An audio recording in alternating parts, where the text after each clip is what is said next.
तो MP board के class 12th वाले बच्चों के लिए मैं आपके लिए आज ऐसा पेपर लाया हूं ना, ये समझ लीजिए कि आप इस पेपर को करके गए तो 50 से 60 नंबर आराम से कवर करोगे, आराम से। ठीक है, बिल्कुल, क्योंकि पूरी रिसर्च के बाद बता रहा हूं। क्वेश्चन देखो, क्वेश्चन ऐसे ऐसे क्वेश्चन दूंगा ना, देखो ये भाषा को साहुलियत बरतना, रीतिकाल की विशेषता, तो ये सारे क्वेश्चन ऐसे क्वेश्चन है कि जो सिलेक्टेड क्वेश्चन है जिनके चांस 99% है एग्जाम में आने के। चलिए शुरू करते हैं। छोटा मेरा खेत कविता का हिंदी रूपांतरण किया है, तो इसका हिंदी रूपांतरण किया है उमाशंकर जोशी ने। कौन सा भाव सुषुप्त अवस्था में रहता है, मतलब सोया हुआ कौन सा भाव रहता है? स्थायी भाव, अस्थायी भाव, विभाव, संचारी भाव। तो विभाव, अनुभाव, अस्थायी तो रहता ही नहीं कहीं की चीजें। स्थायी भाव जो रहता है ना, वो आपका सुषुप्त अवस्था में रहता है। देखिए पूछ लेता आपसे रस के अंग बताओ, तो रस के अंग यही है, विभाव, अनुभाव, स्थायी भाव और संचारी भाव। उत्पीड़न का अर्थ होता है, उत्पीड़न का अर्थ है शोषण। ढाक के 3 पात, वही 3 पात का अर्थ क्या है? सदा एक सा। सिंधु सभ्यता के सौंदर्य का बोध को क्या नाम दिया है? समाज पोषित। हो गया। प्रॉपर तैयारी करा रहा हूँ मैं, मेरे बच्चों का साथ नहीं छोड़ूंगा। मैं आपको एग्जाम में अच्छे नंबर स्कोर करा के ही मानूंगा भैया। बाकी आपकी मर्जी बेटा, जिन बच्चों को मेरा साथ देना है प्रॉपर ढंग से वीडियो को शेयर जरूर करना दोस्तों के साथ। देखिए आप मेरा सहयोग करोगे तो मैं भी आपके लिए दिन रात मेहनत करूंगा। इंग्लिश में ऐसे ऐसे कंटेंट दूंगा जो 100% श्योर आने के चांस रहेंगे। ठीक है। संवाददाताओं के बीच काम का विभाजन कहलाता है। तो संवाददाताओं के बीच यदि कोई काम का विभाजन है तो उसे कहते हैं अपन बीट। क्या कहा जाता है? उसे बीट कहते हैं। क्या कहते हैं भैया? बीट के नाम से जाना जाता है। अगला है आपका बिना मुरझाए महकने के माने। देखो ध्यान देना भैया, ये बच्चों के मन में, बहुत सारे बच्चों के मन में शंका है। यहाँ की जगह कविता आना चाहिए, फूल आना चाहिए, चिड़िया आना चाहिए। तो उड़ने के माने जो है ना वो चिड़िया जानती है, और बिना मुरझाए महकने के माने में आ जाएगा फूल। क्या राइट रहेगा इसका? फूल ही रहेगा। रीतिकाल, रीतिकाल कविता का जो रीतिकाल है उसका एक अन्य नाम क्या है? रीतिकाल का अन्य नाम क्या है? श्रृंगार काल के नाम से भी जाना जाता है इसे। ठीक है। और जो गुण प्रसाद, जो गुण काव्य में जोश उत्पन्न कर दे, नीचे गलती का वो प्रसाद पढ़ा गया था, जो गुण काव्य में जोश उत्पन्न कर दे वहां गुण क्या कहलाता है? तो उस गुण को कहते हैं, देखो ओज गुण है तो ओज ही आएगा। ठीक है बाबू। पहलवान की ढोलक, पहलवान की ढोलक पाठ की विधा, पहलवान की जो ढोलक है पाठ की विधा है, कहानी है, व्यंग्य है, नाटक है? कहानी है, व्यंग्य है कि नाटक है? पहलवान की जो ढोलक है ना एक कहानी है। वाक्य है, शब्द समूह है, सार्थक, निरर्थक, व्यंग्यात्मक, तो सार्थक आ जाएगा यहाँ पर। वाक्य क्या हो गया? सोदल गेगर भाषा के शिक्षक थे, तो ये मराठी के शिक्षक थे। क्या पढ़ाते थे? तो मराठी पढ़ाते थे, ये भी पूछा जाता है। राम की शक्ति पूजा कविता के रचनाकार का नाम बताइए। राम की शक्ति पूजा की कविता के रचनाकार कौन है? निराला जी है, बिल्कुल। चंपू काव्य के अंतर्गत नाटक एवं प्रहसन आते हैं, तो सत्य बात है। शिरीष के जो वृक्ष है कांटेदार होते हैं, बिल्कुल राइट बात है आपकी। ठीक है भैया। लोकोक्ति और मुहावरे, मुहावरे समान नहीं है, सत्य है, बिल्कुल। जूझ कहानी गोदान उपन्यास का अंश नहीं है, तो ये नहीं है, तो ये बताते नहीं बोला है। ठीक है, कोई बात नहीं, तो सत्य बात है। ये बता हे रहता तो अपन असत्य कहते, नहीं है, ये दूसरी बात का है। ठीक है। समाचार लेखन के 7 प्रकार होते हैं। समाचार लेखन के कितने प्रकार होते हैं? 7 प्रकार होते हैं। क्या? तो ये हो गया आपका सत्य है। ठीक है भैया, बढ़िया से आप तो कंप्लीट करो, है ना भैया। थोड़ा सा अपन इसको ऐसा नीचे कर देते हैं। ये रुबाइया, रुबाइया का आपका मिलान होगा पहले का फिराक गोरखपुरी से। खंड काव्य है हमारी, देखो सुदामा चरित्र, पंचवटी, ये क्या है? खंड काव्य। और रामचरितमानस ने ये क्या है? कामायनी। और रामचरितमानस ये महाकाव्य है। मेरी कल्पना का आदर्श समाज का मिलान आपको करना बाबा साहब भीमराव अंबेडकर से। रचना के जो आधार पर है, रचना के आधार पर जो वाक्य है वो 3 प्रकार के होते हैं। कितने प्रकार के होते हैं भैयू? 3 प्रकार के। तो ये आपका हो जाएगा चौथा। और अर्थ के आधार पर होते 8 प्रकार के।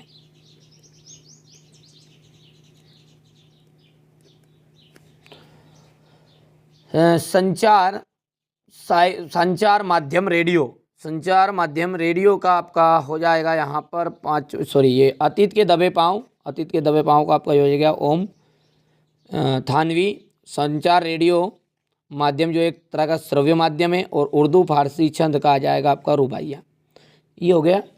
चलिए अब आगे बढ़ते हैं। ये निडरता के साथ किसके सामने आए? जो सुनहरे सूरज के सामने आए। जैसे प्रकाश की किरण फूटती है ना सुबह से, तो बिना डरे आए सामने। तो ये बता रहा है वो। तो पहला मैं यहाँ पर लिख भी देता हूँ।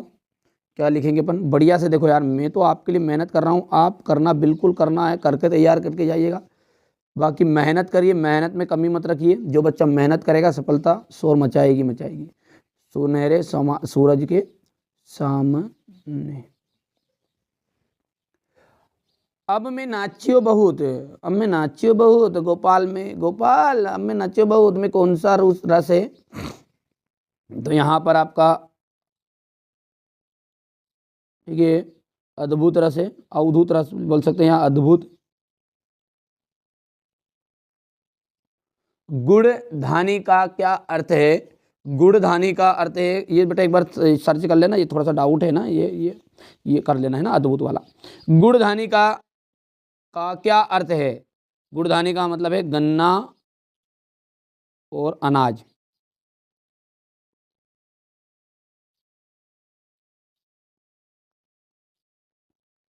डॉक्टर अंबेडकर किस मत के अनुयायी थे? बौद्ध धर्म के। ये आ गया आपका चौथे नंबर का, लिख देता हूं मैं,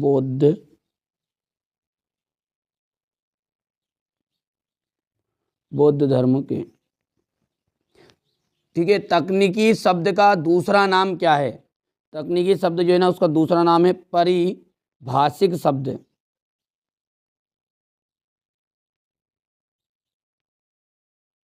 परिभाषिक शब्द। सिंधु सभ्यता की ईंटों की बनावट का अनुपात क्या था? सिंधु सभ्यता में जो ईंटें बनी थी उसका अनुपात क्या था? 4:2:1। बाइट क्या है? बाइट का मतलब होता है कि कंप्यूटर स्टोरेज को मापने की इकाई। तो यहाँ पर लिख देते हैं अपन कंप्यूटर स्टोरेज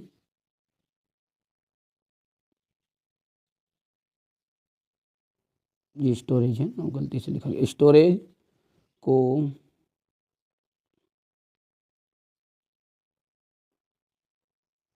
मापने की एक इकाई रहेगा। कंप्यूटर स्टोरेज मापने की एक इकाई है। पतंग के साथ साथ, अब देखिए क्वेश्चन नंबर 6 में, पतंग के साथ साथ वे भी उड़ रहे हैं, बच्चों का उड़ान से कैसा संबंध है? देखो यहाँ से मैं आपको इसका सॉल्यूशन साथ में प्रोवाइड करा देता हूँ। बाकी एप्लीकेशन पे जो बच्चे जुड़े हैं उनको मैंने पहले से ऑलरेडी प्राप्त करवा दिया है। ठीक है। कुछ ऐसी चीज़ें और चाहिए आपको कि नहीं जो हमें अच्छा टॉपर बनाएं। थोड़ा सा मैं यहाँ पर खुल के नहीं बता पाऊँगा, समझ आएंगे आप। एप्लीकेशन पे जुड़ी बेटा है ना, एप्लीकेशन पे जो बच्चा जुड़ेगा ना, प्रॉपर ढंग से तैयारी वहाँ पे भी करा रहा हूँ, यहाँ भी मेहनत आपके लिए कर रहा हूँ। यहाँ से देखिए, ये आपका जो क्वेश्चन पेपर मैंने बनाया सेट है। देखिए, पतंगों के साथ साथ वे भी उड़ रहे हैं, बच्चों का उड़ान से कैसा संबंध बनता है? हो गया। इतना कंप्लीट कर लोगे, बहुत ही सिंपल और याद है आपको, ऐसा नहीं कि याद नहीं है तो याद कर लो। भाषा को सहूलियत से बरतने से क्या अभिप्राय है? भाषा को सहूलियत से बरतने का मतलब है ये कि ये देखिए बरतने हैं ना, ये यहाँ पे है सही, कभी थोड़ा सा बोल के बनाया तो थोड़ा बहुत मिस्टेक है। भरतने नहीं है, बरतने तो ये यहाँ पे लिखा हुआ है नीचे, डरने की जरूरत नहीं है ना। भाषा को सहूलियत से बरतने का मतलब है कि भाषा का इस्तेमाल सही और सरल तरीके से करना चाहिए। सही और सरल तरीके से करना चाहिए। भाषा का इस्तेमाल करते समय हमें सोच विचार करके ही सही शब्दों का इस्तेमाल करना चाहिए। हो गया। अगला है हमारा, देखिए रीतिकाल की विशेषता। देखिए क्वेश्चन पेपर के ही सारे क्वेश्चन बता रहा हूँ, रीतिकाल की कोई 2 विशेषता है। ठीक है। तो रीतिकाल की 2 विशेषताओं के अंतर्गत आपको लिखना है बाबू कि संसारिक सुख की प्रधानता, कवियों का राज्य पर आश्रित होना, ब्रज भाषा में काव्य रचना। कितना सिंपल है, कोई भी 2 करके चले जाना। अब देखिए भक्ति काल को हिंदी साहित्य का स्वर्ण युग क्यों कहा जाता है, सबसे सिंपल तरीके से बता रहा हूं। देखो देखो भक्ति काल में क्या हो गए हैं, सूरदास, तुलसीदास, कबीर, मीराबाई आदि महान विभूतियां प्रकट हुई। कोई भी 4 नाम की जगह पे 2 नाम जो याद आ जाए वो रट देना। तुलसीदास, सूरदास, कबीर, मीराबाई आदि महान विभूतियां प्रकट हुई। इन्होंने क्या किया, इन्होंने समाज के कल्याण के लिए रचनाएं लिखी, साहित्य में रचना की। अब इस काल में हमें बहुत अच्छे अच्छे धार्मिक ग्रंथ मिले, जैसे रामचरितमानस, ठीक है, जैसे रामचरितमानस जो हमें जीवन में एक नई दिशा, हर समस्या का समाधान प्राप्त कराता है। भक्ति काल में ईश्वर के प्रति सर्वस्व न्यौछावर करने का भाव देखने को मिलता है, इसलिए भक्ति काल को हिंदी साहित्य का स्वर्णयुग कहा जाता है। इस टाइप से कर सकते हैं। और यदि आप भक्ति काल की विशेषताएं पॉइंट में लिखना चाहते हैं तो पॉइंट भी लिख दे सकते हैं कि भक्ति काल को हिंदी साहित्य का स्वर्णयुग निम्न कारणों से कहा जाता है। नंबर 1, भक्ति काल में समाज के कल्याण के लिए साहित्य रचनाएं की गई, समाज का कल्याण के लिए साहित्य रचनाएं की गई। नंबर 2, इस काल में हमें बहुत बहुत अच्छे अच्छे धार्मिक ग्रंथ प्राप्त हुए। नंबर 3, ठीक है, इस काल में मतलब भक्ति काल में ईश्वर के प्रति सर्वोच्च न्यौछावर करने का भाव देखने को मिलता है। ये 3 पॉइंट आप लिख सकते हैं। देखिए मेरे को पता है बहुत सारे बच्चों को क्वेश्चन आते भी होंगे, कोई इशू नहीं बेटा, फिर भी एक बार रिवाइज करो। मैं ये नहीं कह रहा हूँ कि मेरे ही क्वेश्चन का आंसर करो, क्वेश्चन देखो, उत्तर आप भले ही आपने याद भी कर लिया, नहीं किया तो यहाँ से करो। कोशिश कर रहा हूँ यार कि आपको अच्छे नंबर दिला दूँ, और 25 फरवरी के दिन वादा करता हूँ आपको कि पेपर में आपके 75 से 80 नंबर मेरे वीडियो से ही मिलने वाले हैं। प्रॉपर ढंग से तैयारी करनी पड़ेगी, ऐसा नहीं है कि नहीं आज चलते चलते सारी चीज़ें हैं, ठीक है। बाकी आपको मेहनत करना है, ठीक है। यदि आप कोई वीडियो का टुकड़ा देख रहे हैं, लॉन्ग वीडियो को जरूर देखते रहना है। और अभी तक आप एप्लीकेशन में ऐड नहीं होते, एप्लीकेशन में ऐड हो जाओ। मैं ये नहीं कहूँगा कि असली दूंगा नकली दूंगा, वहाँ पे ऐसे ऐसे क्वेश्चन दूंगा, मेरे को अनुभव हो जाता है। देखिए यार बच्चों, एक चीज़ मैं आपको बता दूँ, ठीक है, ये सारी चीज़ें फर्जी हो सकती है, पर ये बच्चों की जो परसेंटेज है ये फर्जी नहीं, वास्तविक मानिए आप, ये मेरी ऑफलाइन कोचिंग का रिजल्ट है। और किसी के बस की बात नहीं है कि यहाँ पर, ठीक है, ये जो आपका पेपर है वो लीक कर सकें। एमपी बोर्ड में कभी पेपर लीक होता ही नहीं है। बाकी अपन फालतू बात करते हैं कि ये पेपर लीक हो गया, ये हो गया। देखिए मेरा ऑफलाइन बच्चों का रिजल्ट है, ये कोई रिजल्ट ये फेक नहीं हो सकता, ठीक है। ये मेहनत करके मैंने बच्चों को मेहनत करवाई, बच्चों ने भी मेहनत की, ऐसा नहीं कि मेरा ही सब कुछ है। बाकी यहाँ पर मैं आपको सारे कंटेंट भी दे रहा हूँ, आपको तैयारी करनी पड़ेगी। तो आपका सपोर्ट चाहिए यार, मेरे को सपोर्ट चाहिए। जो गलत कमेंट कर रहा ना उनका जवाब दीजिए आप, साथ ही साथ मेरा सपोर्ट ये करिए, अपने सभी दोस्तों के साथ शेयर करो, मेहनत करो, क्योंकि सही दिशा सही रास्ता उनके पास पहुंच सके, यही मेरा उद्देश्य है। मेरा मैसेज गलत मैसेज नहीं कि मैं लीक पेपर कर रहा हूँ, क्या कर रहा हूँ। आप समझदार है यार बेटा, मैं इसलिए बार बार परेशान हो गया हूँ यार, बच्चों की कमेंट का जवाब दे दे के वो फालतू की कमेंट करते रहते हैं यार। सपोर्ट करो यार, आपके सपोर्ट की सख्त जरूरत है मुझे यार, है ना। मेरा थोड़ा सा उत्साह गिरता है बेटा, मेहनत कर रहा हूँ आपके लिए। चलो यार, सारी बातें थोड़ा सा सीरियस हो गया था मैं। चलिए देखते हैं बेटा, कोई दिक्कत नहीं है, जो लोग गलत है वो गलत ही रहेंगे यार, आप क्या कर सकते हो उनका। प्रबंध काव्य और मुक्तक काव्य में अंतर देखिए। प्रबंध काव्य में जो काव्य का आकार होता है ना वो विस्तृत होता है, मुक्तक काव्य में आकार सीमित होता है। प्रबंध काव्य में कलाक्रम होना अनिवार्य है, इसमें कलाक्रम होना अनिवार्य नहीं है। प्रबंध काव्य के दो में पूर्वापर संबंध पाया जाता है और मुक्तक काव्य के 2 में, ठीक है, पूर्वापर का अभाव होता है। ये कर सकते हैं। शब्द गुण किसे कहते हैं, 2 करना है बेटा, 2 है ना, प्रबंध काव्य और बाकी दूसरे आपने सॉल्यूशन कर लिए तो कोई इशू नहीं, बाकी मैं कोशिश कर रहा हूँ। शब्द गुण किसे कहते हैं, थोड़ा सा इसको नीचे देख देते ना, क्योंकि ये अपना ये क्वेश्चन पूरे यही क्वेश्चन चला रहे हैं अपने ना, ये हो गया, ठीक है। तो मैं नीचे रख लेता हूँ, थोड़ा सा उसको बार बार हिल रहा है तो हो सकता है आपका थोड़ा सा सही तरीके से दिख नहीं रहा हो, यहाँ पर अपन प्रॉपर कर लेते हैं अब, ठीक है। काव्य में प्रयुक्त होने वाले शब्द जो रस का अनुभव कराते हैं शब्द गुण कहलाते हैं, ठीक है। शब्द गुण किसे कहते हैं, काव्य में प्रयुक्त होने वाले शब्द जो रस का अनुभव कराते हैं वो ही क्या कहलाते हैं, शब्द गुण कहलाते हैं। यानी कि काव्य की शोभा बढ़ाने वाले ऐसे तत्वों को शब्द गुण कहा जाता है, ठीक है, जो रस का अनुभव कराते हैं। चलिए उदाहरण, देश की मिट्टी, चंदन सा बदन, ठीक है, हो गया भैया। अब वो शब्द कौन से, जैसे मिट्टी, यहाँ पर मिट्टी है, पर मिट्टी जैसे ही देश के साथ जुड़ी ना तो बिल्कुल देखो अलग सा अनुभव आ रहा है। चंदन सा बदन, बदन तो है, बदन कैसा हो गया, बोलो जल्दी से बोलो, चंदन सा, तो मतलब खुशबू, अपने आप ही मन को मोहित आ रहा है, काम आ रहा है।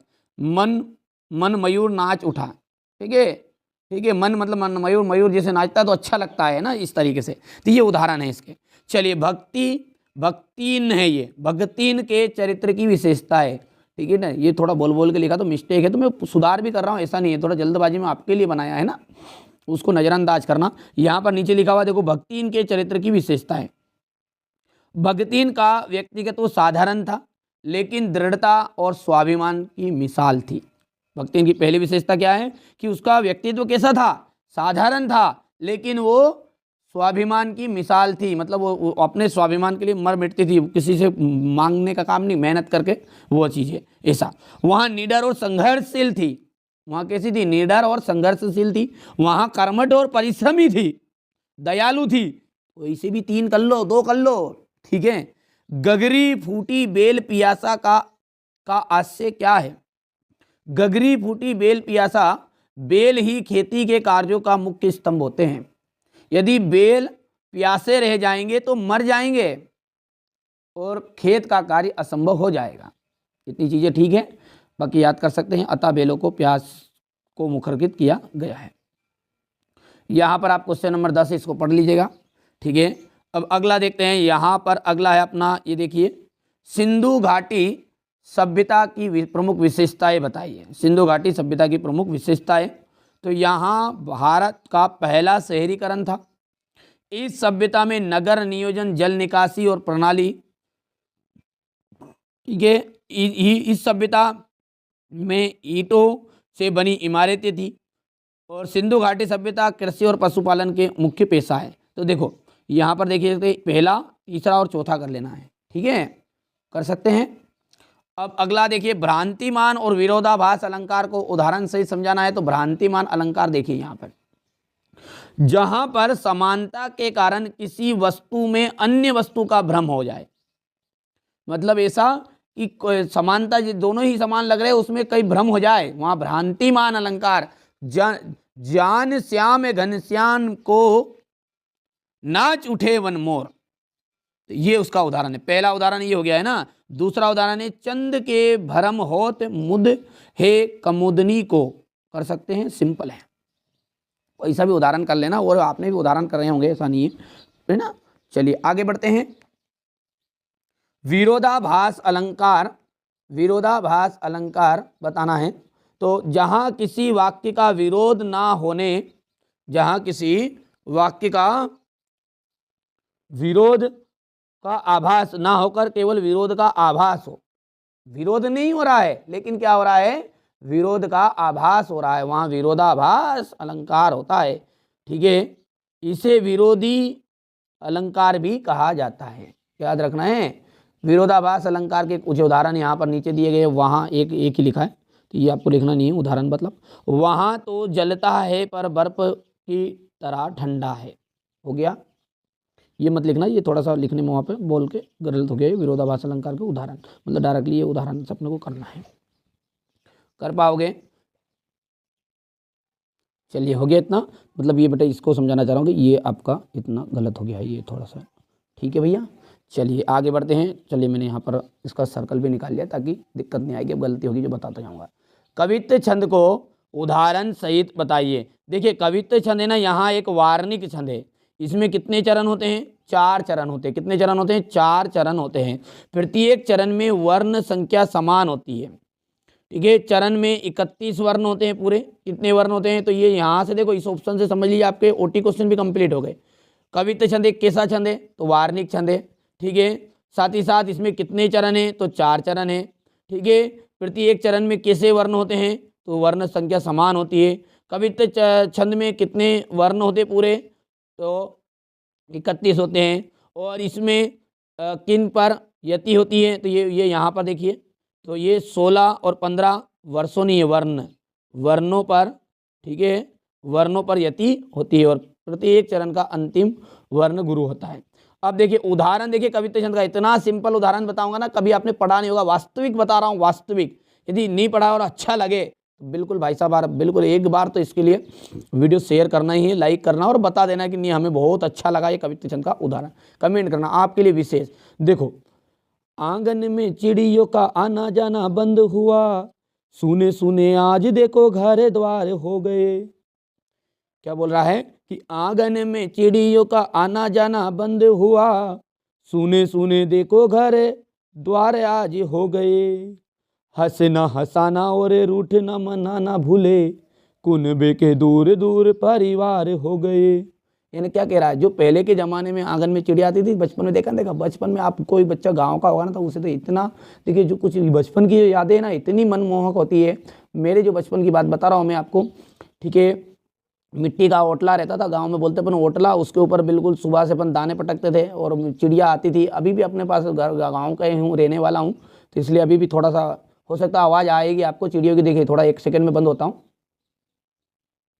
ठीक है। ये गुड़ी चिड़िया अपने सुबह से मैं वीडियो शूट कर रहा हूँ, तो ये चिड़ियों की आवाज़ है बेटा, बहुत अच्छा लगता है ना। तो आंगन में चिड़ियों का आना जाना बंद हुआ, सुने सुने आज देखो घर द्वार हो गए।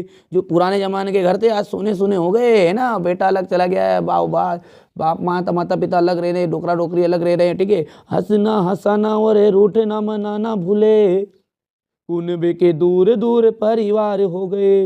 हंसना हंसाना तो भूल ही गई, एक साथ जो रात को भाई साहब उससे बोलते ठंड में अपन तापना बालते नहीं, उसमें सब आग लगा के सारे आसपास बैठते, वो सब चीज़ बंद हो गया धीरे धीरे। कुनबे के दूर, कुनबे मतलब कुलबा, कुलबा मतलब अपना परिवार जो था ना, परिवार के सगे संबंधी जो थे वो दूर दूर घर बांध लिए सबने खेतों पर, ठीक है। कैसी ये पढ़ाई आज पीढ़िया ये कर गई, देखो कैसी ये पढ़ाई आज पीढ़िया ये कर गई, बाप से अलग बेटे के विचार हो गए। यानी कि कैसी पढ़ाई कर लिया आज पीढ़ियों ने कि बाप से बेटे के अलग विचार हो गए, बाप अलग चला तो बेटा है आँख का अंगारा मुत्ता बेटा, तो ठीक है। रीढ़ को ही तोड़ रहे रूढ़िये के फेर में, ये बोने सारे सभ्यता के संस्कार हो गए। मतलब जो मजबूत थी, जो संस्कार थे, नाक थी, नाक का मतलब ये नहीं कि अपनी ये नौस की बात कर रहा हूँ, जो मान सम्मान था उनको सबको ताक पर रख रहे। देख रहे कई वीडियो बनाने के लिए, रील बनाने के लिए भाई साहब घर की इज्जत होती है लड़कियाँ, ठीक है, और वो ही नंगे नाच करती है आजकल सोशल मीडिया ऊपर, और ऐसे ऐसे वीडियो डालती है। थोड़ा सा आप समझदार हैं, बच्चे भी हैं, ऐसा कोई दिक्कत नहीं है, मैं मेरी छोटी बहनों की तरह सबको समझता हूँ, ऐसा मैं आपको गलत नहीं कह रहा हूँ, पर आप थोड़ा सा देखिए, इससे ये सच्चे ही बताइए इसमें, ठीक है। तो ये कवित्त छंद का उदाहरण है, यदि आपको पसंद आया तो ज़रूर एक बार, ठीक है बेटा, बताना, ठीक है, कमेंट करके बताना ना। और सपोर्ट की सख्त ज़रूरत है यार, जो लोग मेरे लिए गलत कमेंट कर रहे हैं ना, उनको जवाब आप ही दे सकते हैं। मेहनत करता हूँ मैं आपके लिए, विशेष मेहनत करता हूँ, सपोर्ट सकते जाइए, ठीक है। हमारा भी सपना है यार कि हमें भी थोड़ा सा बच्चे, ठीक है, टॉपर बने, हमारे द्वारा जो बच्चे हैं वो अच्छी दिशाओं पर जाए, अच्छी जगह पर कार्य करे, यही उद्देश्य है। सपोर्ट की सख्त ज़रूरत है, वीडियो को जरूर शेयर करना, अभी भी नहीं किया, देखना कई ऐसे लोग हैं, कई ऐसे बच्चे इसको देख रहे हैं, वीडियो को अभी तक नहीं पहुँचाया, अभी तक भी, सीरियस बता रहा हूँ मैं, ठीक है। चलिए, तो मुहावरा और लोकोक्ति में अंतर।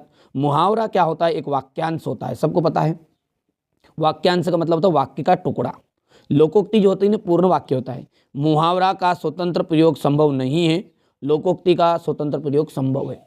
इसका क्षेत्र सीमित होता है, इसका क्षेत्र विस्तृत होता है, ये तो सबको आता भी है। इसका आकार बड़ा होता है, कोई से भी 2-3 करके चले जाना है, ये हो गया, इतना छोटा कर देता हूँ, कोई इशू तो नहीं है ज़्यादा दिक्कत वाली प्रॉब्लम। चलिए अगला देखते हैं, करुण रस और वात्सल्य रस को उदाहरण सहित समझाइए।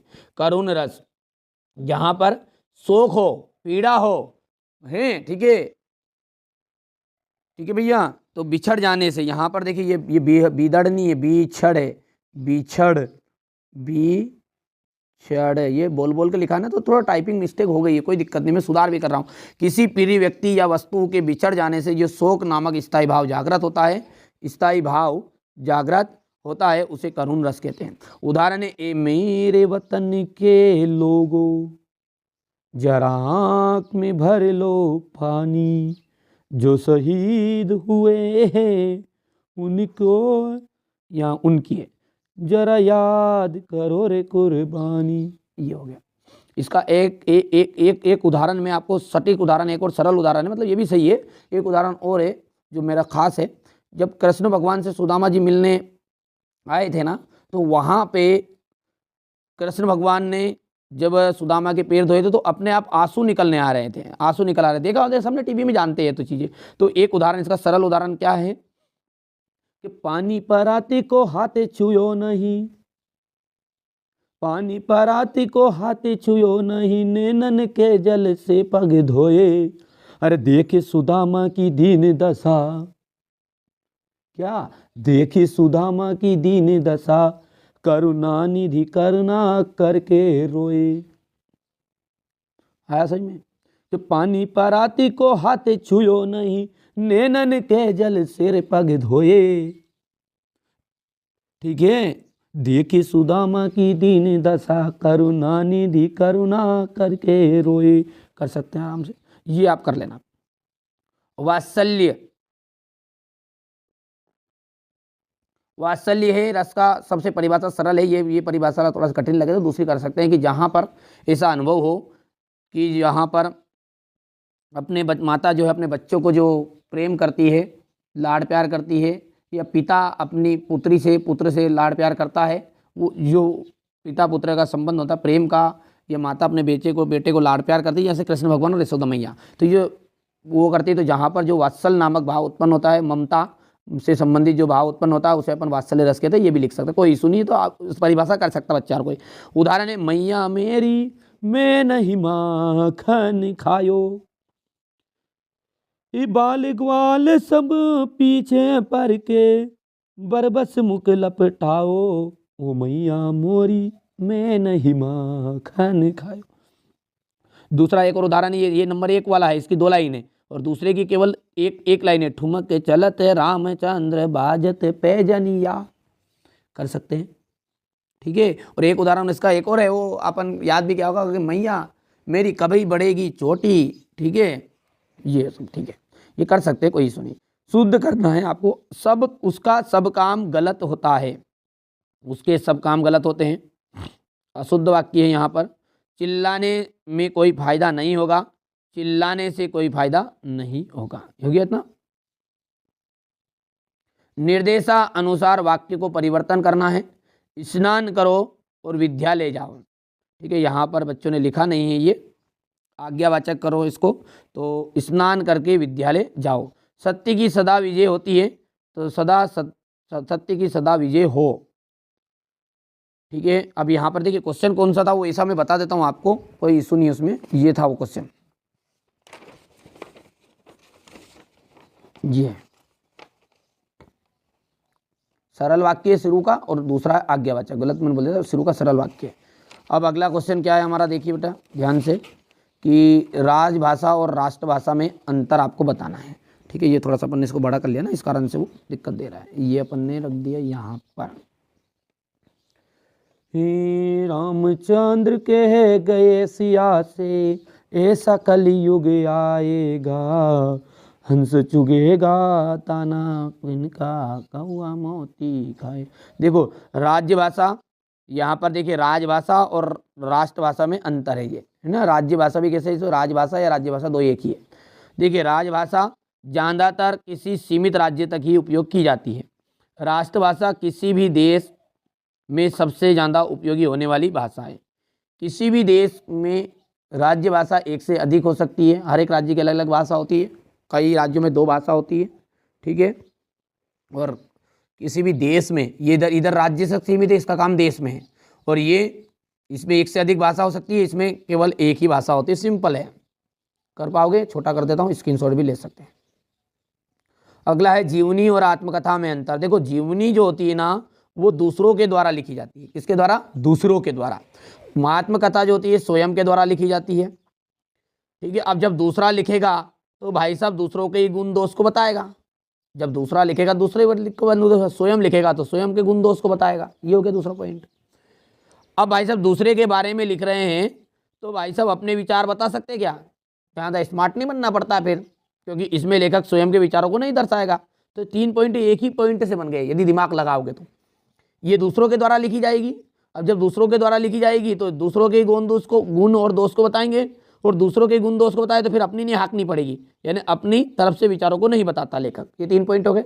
इधर का आत्मकथा स्वयं के द्वारा लिखी जाएगी तो स्वयं के ही गुण दोष को बताएगा, और स्वयं के विचारों को ही दर्शाएगा, कोई गांव वाले को थोड़ी लेके आएगा या कोई शहर वाले को। ठीक है, ये हो सकता है आपका पॉइंट मैंने कर दिया, कर पाओगे।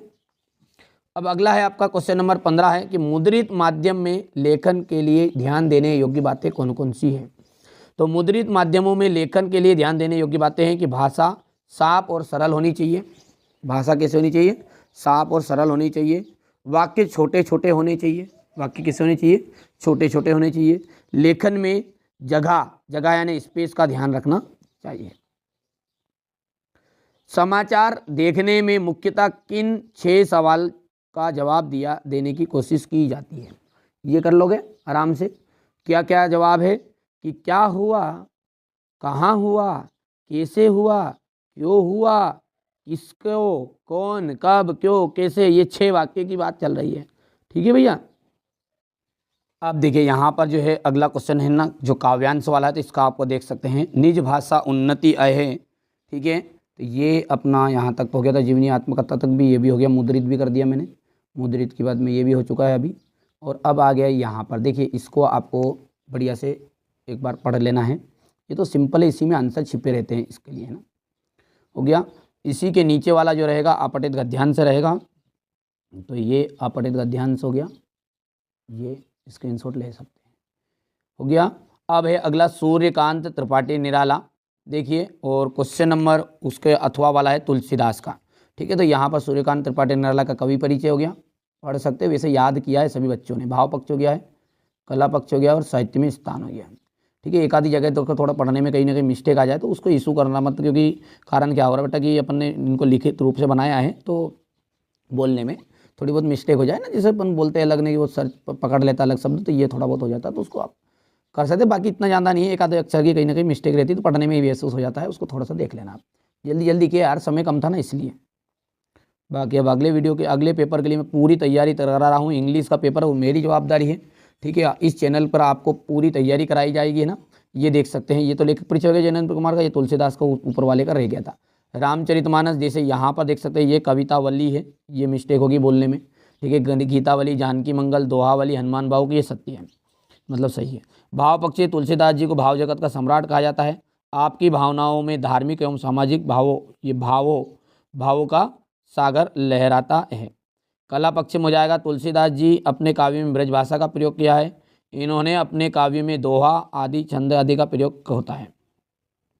साहित्य में स्थान हो गया है फणीश्वर नाथ रेणु, ये हो जाएगा। ठीक है, इसका आपका लेखक परिचय है। अब अगला देखिए, यहाँ पर है इंटरनेट पर भाई बहन के उपयोग के मध्य होने वाले संवाद को बताना है। ठीक है भैया, तो ये संवाद तो हो गया, इतना कहीं भी लिख सकते हैं। संवाद में क्या, संवाद तो इसको कोई दिक्कत नहीं है, संवाद तो करते थे बच्चे। अब देखिए, भाव पल्लवन करना, ईश्वर किसी विशेष धर्म और जाति का नहीं होता। ठीक है भैया। इसी के नीचे वाला जो क्वेश्चन है, देखिए आत्म परिचय से लिया गया है आपका, है क्वेश्चन नंबर कौन सा है ये, थोड़ा सा मैं आपको बता ही देता हूँ इसमें। ये है जीवन जितनी